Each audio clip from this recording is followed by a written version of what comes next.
చిత్తాన్ని నెరవేర్చాలి అంటే నీకేం కావాలి? తెలివి కావాలి, జ్ఞానం కావాలి,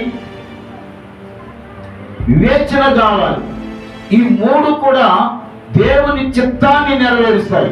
అందుకే అవివేకముగా మనం ఎప్పుడైతే మన జీవితాల్లో కలిగి ఉంటామో దేవుని చిత్తాన్ని నెరవేర్చలేము. అసలు దేవుని చిత్తం అంటే ఏమిటి? అవివేకం అంటే ఏమిటి?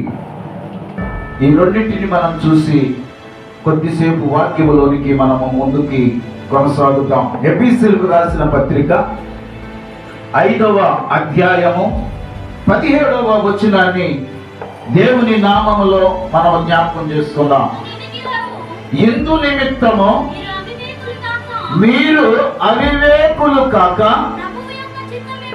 ప్రభు యొక్క చిత్తము ఏమిటో గ్రహించుకొనుడి.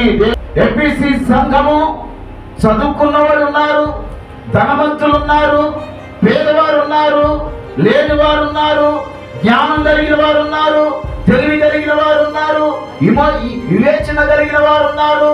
అసలే దేవుని మూర్ఖత్వంగా మాట్లాడేవారు కూడా ఆ సంఘములో ఉన్నారు. అందుకే అపోస్తలుడైన పౌలు గారు ఈ మాటను దేవుని ఆత్మతో సంఘానికి చెబుతున్న మాట ఏంటంటే, ఇందు నిమిత్తము మీరు అవివేకులు కాకుండా.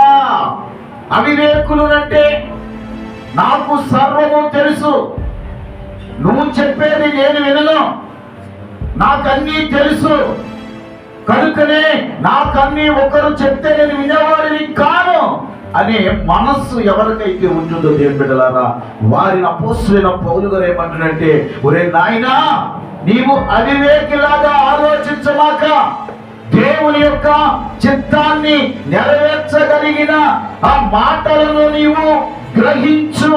ఎందుకనంటే నీవు అవివేకముగా నీ జీవితంలో ముందుకు కొనసాగినప్పుడు ఆ అవివేకము దేవుని ప్రేమను సంపాదించబడదు, దేవుని కృప నీకు తోడుగా ఉండదు, దేవుని యొక్క ఆశీర్వాదము నీకు రాదు, దేవునిలో నీవు జీవించలేవు.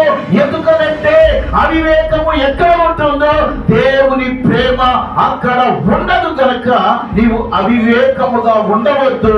దేవుని చిత్తము ఏమై ఉన్నదో దాన్ని నువ్వు విని గ్రహించు అంటున్నాడు దేవుని బిడ్డలారా.